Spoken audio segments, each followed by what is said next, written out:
Well, summer is seriously creeping up and is just around the corner. And I'm curious how that coronavirus and quarantine body is going for you. I was worried about mine a couple of months ago, and that's when I went to Club Lagree. Club Lagree is about lengthening, sculpting your muscles on a reformer along with intensity. I've done many workouts, guys, and honestly, this technique has brought me major results. My abs are forming and coming through, and hello, one big thing, my butt has risen. And ladies, we all know that's really important. They have 3 locations. They have a Westlake Village, Simi Valley, and Pasadena, California. You guys check them out at Club Lagree on Instagram, clublagree.com.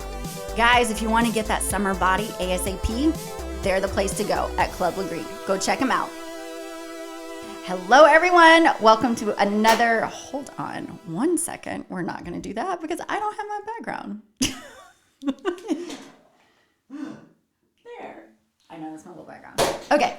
So hello, everyone, and welcome to another episode of Life Gone Real. I have an amazing, wonderful guest once again. All my guests are fabulous. Her name is Amelia Mora-Mars. One, guys, she's a mom of 10. So I'm going to give her like praise the Lord hands because I can't comprehend and can't even imagine. That's amazing. She is a licensed marriage family therapist at Transformation Counseling. She is also the CEO of Mom Connections, creator of Moms Breaking Through a Cycle program. She helps women heal their hearts, prioritize themselves, and reclaim their lives to become happy, healthier, and more confident moms. Her website is momconnections.com. And she's also on Facebook, and I will also have all those links in the descriptions. She's also, I'm sure, on Instagram as well. But welcome, Amelia. I'm so glad you're here. Thank you for coming. Thank you for the invitation. I love being here. I love meeting you. I know, it's been good. We've been sitting here chatting a little bit and getting to know each other more. And I actually had talked to her on the phone, and this was a while ago, and we just clicked. And I don't know. I love that kind of energy when you just click with people. She's also a therapist, so I think she can talk really well. She knows how to communicate really well. And of course, I communicate, and I'm a conversationalist. That's what I'm doing at this moment. So yes, you are. We vibe really, really good, and I'm so glad she's here. And so just tell us a little bit about you. Okay. Well, my parents are from Costa Rica. Oh. They came here, my father in late 50s, and then he needed a wife. So he went back to Costa Rica. I don't think it really mattered who, just someone to take care of him. That's fun. And yes, their families knew each other. He went on a blind date, and he didn't really care for the woman. My mom was like the chaperone. He liked her better. So he invited her for a date the following day. And then that day he said, lucky is a man who marries you. Will you marry me? Are you serious? I'm serious. On the first date? On the first date. Wow. Yes. And my mom was very childlike. And she's just like, oh, okay. Right. Well, okay, let's do this. Yes. And my father went to her father, and they were like compadres, godparents of each other's children. They both had very large families. Wow. And my grandfather said, well, I know your family. Sure, take her. So she came to California. They were married 2 weeks later, and came to California, and that's how we got here. Wow, that's amazing. And did your parents stay married? They did until about 21 years ago. Okay. So how long were they married? They were married for a while. They were married for a while. Yeah. Wow. They had a lot of grandchildren. They had when we were little kids, we drove to Costa Rica, and they bought property. And my father had always dreamed about building a home on that property. Oh. And I always knew when he was going to go back that he was going to change. There was, something was going to change about him. Okay. And so that's kind of what happened. Wow. But still, even getting married in 2 weeks, basically, right? Like, right. and being married for a while. That's really impressive. I mean, even though they're not together, that's still like really impressive. Yes. So wow. So so I have 3 siblings, and we were raised in the San Fernando Valley. Okay. And, yeah, that's where we started our life. And as a little girl, I had a mom who was very moody, had a lot of anxiety, a lot of depression, and I was afraid of her. Wow. And I'm the second born, not the firstborn, but I had that firstborn personality. So I took it upon myself to save or rescue or protect the other siblings. My brother wasn't in the picture yet. Okay. And so that became my life. I learned to kind of pay attention to her moods and try to anticipate things and take responsibility for things. Wow. And I knew that noise was a huge trigger and that a messy house was a huge trigger. So I would say to my siblings, okay, so, as a little kid, I'm going to put the music on. Cindy, you clean the bathrooms. I'll clean the kitchen. Marcella, you vacuum. And try to make it fun for everybody, But it was those kinds of things and that kind of living that became a way of being for me.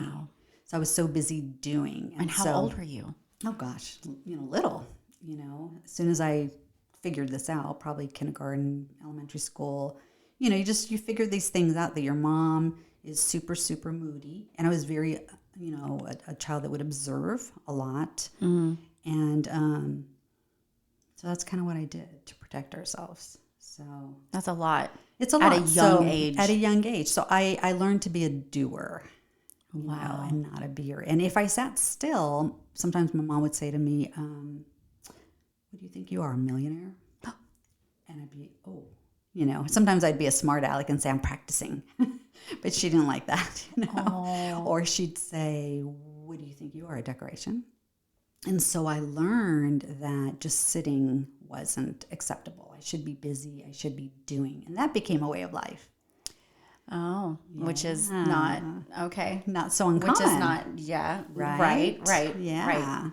We get busy, which is not necessarily good. Right. Not to wear it like a badge of honor. Right.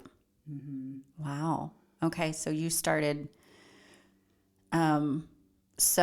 for young age. So as you got older, how was your relationship with your mom?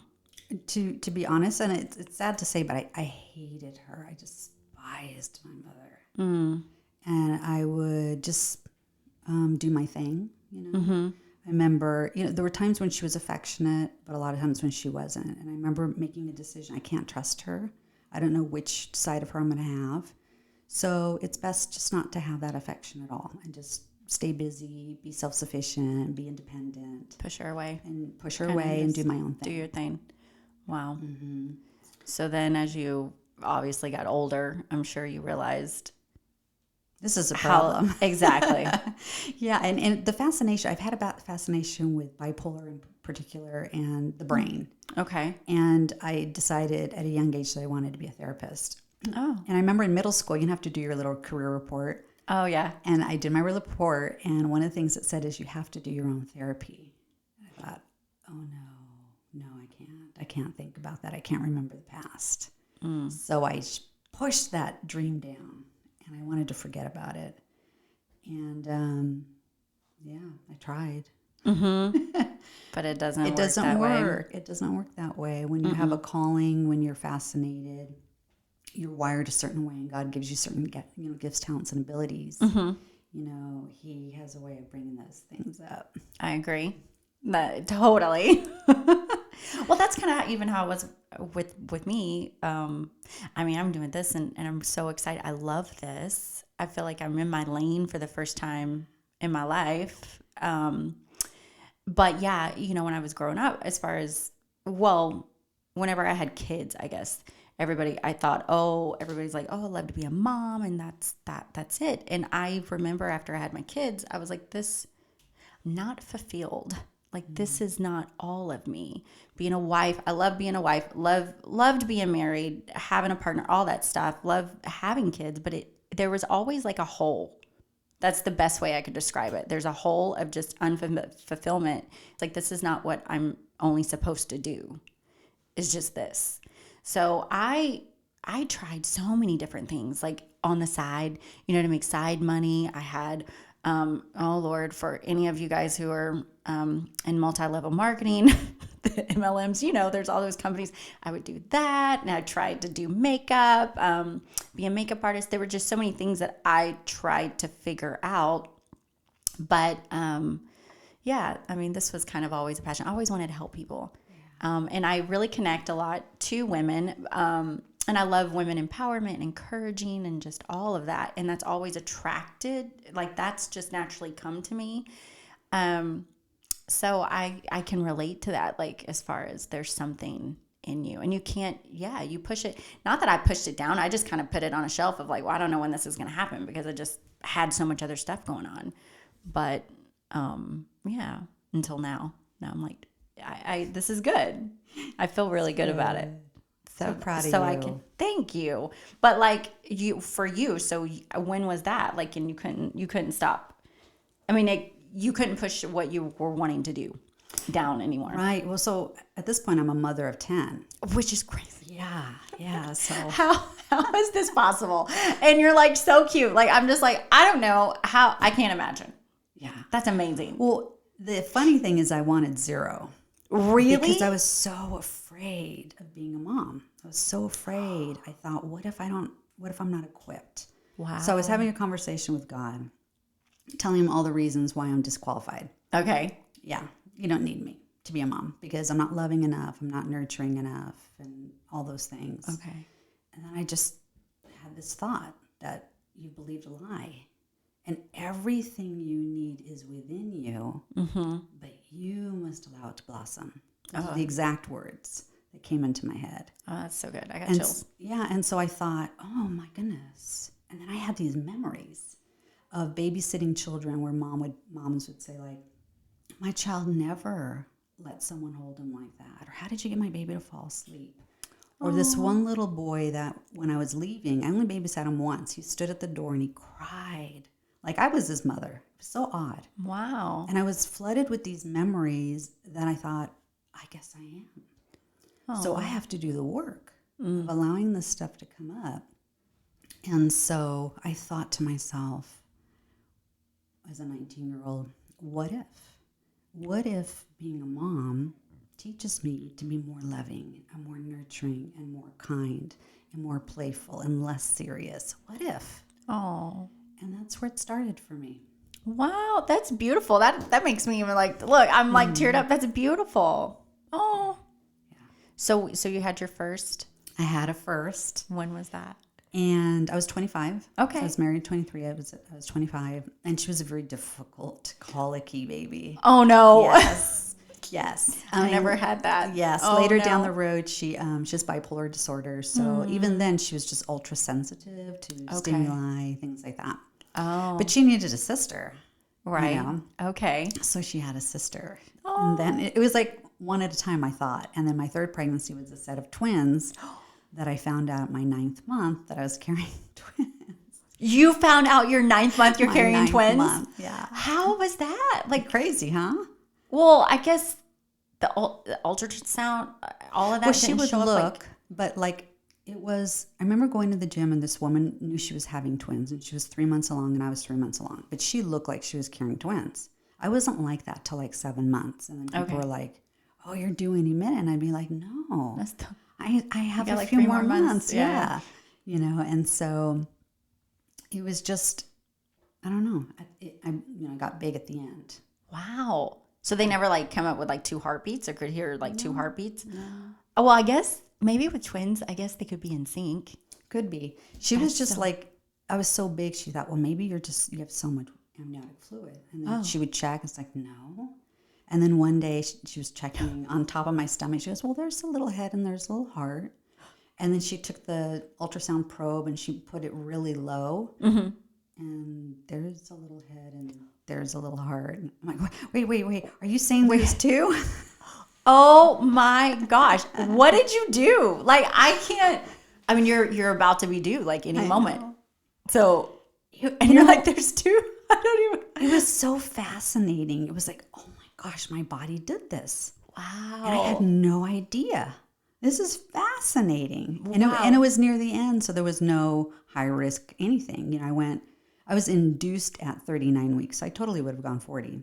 Wow. I Yeah. know. It's 40 weeks. They say 9 months. It's really technically 10. Right? Why do they do that? I don't know. You're pregnant for 10 months. For anyone listening who's pregnant and doesn't really know. Yeah, it's 10 months. That's funny. 10 months. Wow, that's so amazing. Yeah. I've never heard, I mean, that's pretty, wow. That's exciting. Okay, so, all right, so you had 1, 2, okay, so 4 right away, 4 girls. Yes. And then we had that earthquake out here in California. Oh, yeah, the big, I didn't live here. Then let's knock on something. I'm praying nothing like that happens again. Anyways, okay, so what happened? So there was an article in the paper. I remember that, you know, babies are born during times of crisis. And I remember reading it thinking, who's going to take their clothes off at this time? But people get close, right? Right. Well, yeah, 9 months later, I had another little girl. So I guess I did. Oh my gosh. Yeah. Wow. Yeah. So I had another deal with God. The deal was that I wanted all my children before I was 30. And she was born November 21st. And my birthday was November 25th. So I'm like, see, done. All done. You're done. But I mean, how many are we at now? 5 girls. We're at 5. I had 5 girls. Okay, yeah. We're at 5. Oh my gosh. And then one day I was just watching my husband work outside. And he's just so good at doing things with his hands. And I thought, what if he was meant to be a father of boys? He would be such a great example for boys. Well, then we had 2 boys, and then a little girl, and then we had 2. So I had all of them by the time I was 40. So not 30, but 40. That's amazing. And you still worked and stuff. No, I was a stay-at-home mom at this point. Okay. Yeah. Okay. Yeah. Got it. So back to the story was I was watching this woman who specialized in the attachment specialization. I was watching a CD about her. I was learning. Okay. And I was sitting there watching her and thinking, oh, I really wanted to do that. And these crocodile tears just came just out of my eyes. I couldn't even control it. And I remember saying out loud, I never finished. And so I ran to my husband's office and I told him the story. He says, then you have to go back to school. Oh. Yeah. Oh, but I love that your husband said that. Yeah, very supportive. That's very supportive, and I love that. And so I did. There was a class starting the next day. And I remember just like hovering my finger over the button because all that fear, like, am I still smart enough? Am I still academic? Because as a child, that was the thing I clung to, was the academic, to give me a sense of satisfaction. Okay. Yeah. And so I hit, send. I signed up for the class. And I told myself, if I can get an A in this class, I'll never question my intelligence again. And so that started my journey. And as a therapist, I just saw so many women who their symptoms would be things like problems with boundaries, feeling insecure, lacking confidence, being able to speak up, feeling invisible, like they don't have a voice. Mm-hmm. And so many times it came down to that their mom wasn't there for them. Of course, there's other factors. Of course, it could be a father. Mm-hmm. But for a lot of them, I just saw that theme. Wow. And I decided to make that my specialization because I would see teenage girls and college girls already with those same symptoms. And I thought, gosh, I don't want women to figure this out alone like I had to. Mm-hmm. I refuse to allow women to struggle alone and try to figure this out alone and feel less than or like they're not enough. Yeah. And so that became my calling. Oh, I love that. That's fantastic because there are a lot. I think a lot of our stuff, childhood traumas, which we've talked about, and I love the mother and daughter relationship. I think is such an important. It's so important, but obviously there's a lot of women out there that didn't have a healthy one. So I love what you're doing and helping out women like that. That's really fantastic. Really, really, really great. And what do you think, and as far as women who are going through things like that now, like, even if anyone's even listening, like women who are going through that now that might not even know. They might, a lot of it don't, a lot of women, a lot of people don't really understand the things they do, or the addictions they have, that really comes from a lot of their childhood. That's that's even what I'm realizing now. And even my ex-husband is realizing now. Yes. Of things that, you don't realize some of the things that happen in your childhood that really affect you when you become an adult. Decision, just everything. It's really amazing. And I'm just now realizing more and more of that even now. And it's kind of, I don't know, I guess it's just a big wow. You don't realize. Yeah. A lot of women will ask, well, what is an emotionally unavailable mom? Because they look differently. It could be a woman who's a single mom and she's working so hard. She doesn't want to be out, but she has to be. And then there's women who have addictions. So of course they're not even there for themselves. Right. There might be someone who has a mental illness or physical illness, depression, that she's so inside of herself or so anxious that she just can't connect. Yeah. And that she didn't have a mother who modeled it. So there's a variety of ways, but it leaves the child trying to figure out life on their own. In psychology, we talk about parents help contain our emotions. We're to help them be the container of the emotions. But if a parent can't, then the child has to figure it out and sit there and sort it. And so that's the struggle of, you, like I did, right? Try to figure out, okay, how am I going to do the best I can to protect my siblings and grow up? And for me, it was academics. It's like you find your way to either self-protect or feel valued, and so it just looks different for different women. For because every situation and you're right, relationship is different. As far as with moms, you're correct. And with you being so young, it was almost like you took on a mother role. I did. For your siblings. Right. So then that's another thing, is that you become like a little parent, and because my parents were immigrants, and then there was that, the translation, and there was writing forms, filling out forms for her. She would call me her little secretary. And was another little role that I had, was being her secretary. Wow, you did a lot. You were the oldest, right? No, I was the second. You were the second. Took that role. So you took that role. What about your oldest sibling? She always struggled too. With, just a lot of things. She struggled with her own, like, eating disorders, things like that. She struggled to, like, if my mom would say, go clean your room, or her closet or whatever, and she'd just sit there like overwhelmed, like she didn't even know where to start. Wow. And for me, it's like, oh my gosh, okay, you just pick this up and throw it in the hamper. Right. You put these clothes on the hanger. So that was another responsibility, because for me, it was hard to deal with her too. Why? And then you said she had an eating disorder, which probably comes from control. So that's something she can control. Yeah, she did. It started very young. She's always had the apple diet or this diet, and the doctor took her in the wing of the hospital and showed her kids who had eating disorders, and that scared her enough. Really? But the truth is, it's always been a theme. Okay. She did it in middle school and high school. You just it comes from, she can't control her life, but that's one thing she can, like, it's almost like a control, but / certainty kind of, right? Because there's no, if your life was like that, there's that uncertain, and you want certainty, and we need all that. I know. We need certainty and uncertainty, but whenever you are dealing with that, I can see how that can happen. Wow. So there's so many connections of, I guess, your problems that you would have with being raised that way, and same vice versa, even with the dad.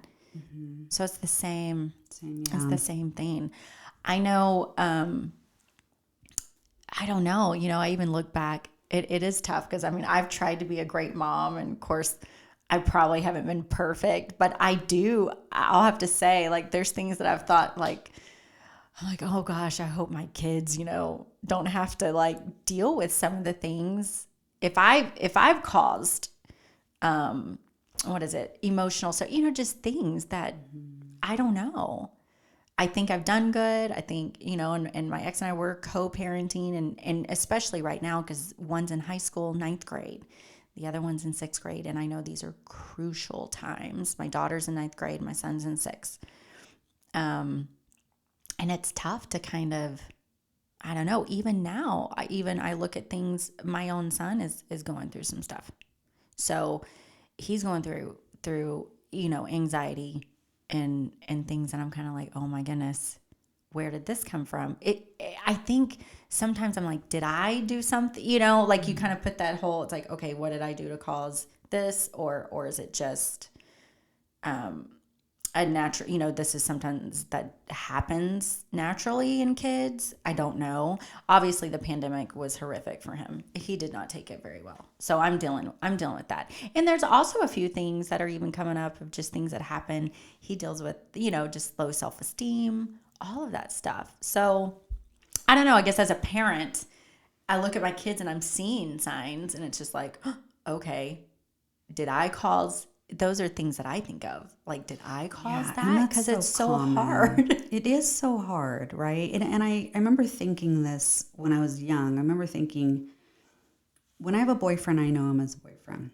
When I marry him, he becomes a husband. He doesn't know how to be a husband, so you get to re-know him. Right? And then as a grandfather. Well, it's the same as mothering, right? We have one child who's a certain way. Then you have another child. And it's a different way. Right? And every day is different and new. So how is it possible that we would ever know how to do anything, right? I mean, I have 10 children, but I've never been a mother-in-law. I've never been a grandmother yet. Yeah. So to think that we need to know is really ludicrous because we don't know. That's true. So the main thing is just being there. Yeah. Right? Because I had a daughter, like I said, at 15, she started showing signs of anxiety, depression, a lot of that bipolar, which is what I think my mom was undiagnosed. And then my 7th child is on the autism spectrum and has suffered severe depression and a suicide attempt. Oh, so there's all these factors that happen in life, right? And all we can really do is just be there as best as we can. Yeah. Right. Yeah, that's good. I mean, because there's no book. No, there's no book. I mean, there's tons of parenting books and there's tons of style, but it's almost like we're so different. Everybody is different and has their own unique way. We're not the same. None of us are the same, which is the beauty of, that's the beauty of life and how we're created. But there isn't a handbook. There's no handbook. But I do think sometimes in today's world, I think we put so much perfection on ourselves, and to be perfect, especially I even saw it, just in raising my kids. I mean, there's so much of like, mom's got to do this and you got to do that and you got to be around everything. And you can lose yourself, which is in some ways what I did, of just losing yourself to mother, just being a mom, full-time mom, that you you forget about who you are. So that's even a factor too of just some things that I've just, I guess not relearned, but I found, I mean, even though I knew who I was, but just finding myself again, just through this whole journey and process of what's happened in my life. But I don't know. How did you do that? Raising 10 kids and you just never... Well, perfectionism was a problem for me. Okay. Because you learn to be a people pleaser. Yeah. And look a certain way and want to be perceived a certain way. And that mask of, I just want people to believe the presentation. Yeah. I want them to get to know me because I've self-protected my whole life. Wow. And I remember getting them ready for church and doing their hair and catching myself being just like my mom, that it's all about the look. I want my kids to look a certain way so that I'm perceived as a good mom. And thinking, oh my gosh, I don't want to do this. I don't want to do this to my kids. I want to learn to be real. Yeah. I can relate to that just with the perception, because how I was raised in church. Not that that's a bad thing, but we were, my parents were music pastors. So, which is pretty much like pastors of a church. And I think pastors' kids, you are being watched all the time. Yeah. All the time. And honestly, in those kind of roles, you live in a glass house. That's really what it is. But so I can relate. No, it's the look. Everything has to look perfect. And no, we're up on the platform scene, so everything has to be perfect. You've got to be good. You've got to be, which obviously I was a little rebellious, just gonna say. But I mean, but that's because it's the pressure of just like, gotta be so good, you know? And I always kind of wanted to be a little rebellious. But at the same time, my personality was, I didn't want to be put in a box. So being raised kind of how I was and in that very strict, we were extremely strict. You are put in a box, and I don't like that. And I still don't like that. Like, it's like, no. Like, so I can relate, but going back to the whole perfection stuff, I can relate to that. And I think, my sister can relate to that. And those are some of her issues. Right. Too. Right. Yeah, I felt very disconnected emotionally. Yeah, I remember my twins played with a little girl, and the little girl was sick all the time. And they couldn't figure out why she kept getting sick, and it turned out that she had leukemia. Oh. And I remember thinking, intellectually, that is so sad, but I couldn't feel it. Right. And I remember that scared me. I remember thinking, oh my gosh, either something died inside of me or it's dormant. And I came to the realization that, I work so hard to self-protect. And it works. It works to keep you from not feeling. Yeah. But I had to make a choice. And I remember sitting there and wrestling with it. Right. That if I let it go, I'm going to learn to feel. Wow. I'm going to learn to be vulnerable. I'm going to learn to cry. Yeah. And I've been hiding from that my whole life. Just try to have a tough exterior. But if I don't, then I won't be real. And I won't know how to really connect with my kids. And I won't know how to cry or really laugh. And I remember wrestling with that and deciding I'm going to choose to learn to live and risk putting that down. Love that. And that's kind of where it started. That's another like teary-eyed, but that's true. You chose. I chose. And everyone has a choice. Absolutely. I wish more and more people, and it's hard though. It's hard to go the other way that you want, that you're pushing from, but that's a beautiful thing, because then it's like, it's so hard to live life when you're hard. Like you can't live life with, and I even said that with an open heart. Like, I'm living life just with an open heart, just whatever, but you have to kind of do that. Can you get hurt? Can things come to? Absolutely. But it's beautiful to be free and authentic and just live a life then. And that's even something then to harden your heart, because then you won't live. So I get miss that. out. You do. You miss out on a lot. And really, back to connecting with people, and it's that power of just showing up, and that power of being there. And you can't be there when you're in your head. Yeah. You can't be there when you're protecting yourself all the time. It just doesn't work.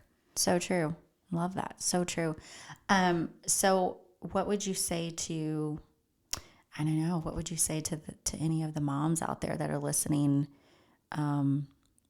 just advice or encouragement, or, I mean, obviously they need to come and talk to you, but what would you say to them if they, if some don't realize that they're going through some stuff, or if they do know they're going through it, and they just, some women know their problems, but it's just getting over that. Right.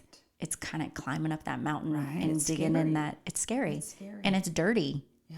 It's not fun. Yeah. So what would you say just to encourage them to, I don't know, as far as help and move on? Well, I say to women that every woman stands on the bridge between the past and the future. Every one of us. And only we can make the decision to change our cycles in the present. You're on that bridge. You are the bridge between an amazing future or passing on those generational, cycles of trauma. Wow. And only you can do it. And I tell women that they are the most important and influential and impactful woman in their child's life. She is it. Wow. She is amazing. So ladies, let's take our place and be warriors and fight for ourselves, because our hearts, if this resonates with you, there's brokenness, and only you can do the work for yourself. Yeah. But you're not only fighting for yourself, you're fighting for your children, you're fighting for your future generations. Yeah. So we must be brave, but we must be brave together, because you've been alone for so long, like I was alone for so long. And that's why, being a therapist, I knew I could only help one woman at a time. And that they go home, and a lot of them, I'm their main woman connection. Yeah. And so that's why I created Mom Connection, so that we could have a community of women who can help each other through this. Women who know what it's like. We have different stories. Yeah. We have a lot of the same symptoms and a lot of the same dreams and goals to be free. I love that. That's really beautiful. And I love what you're doing. Thank you so much for coming on the show.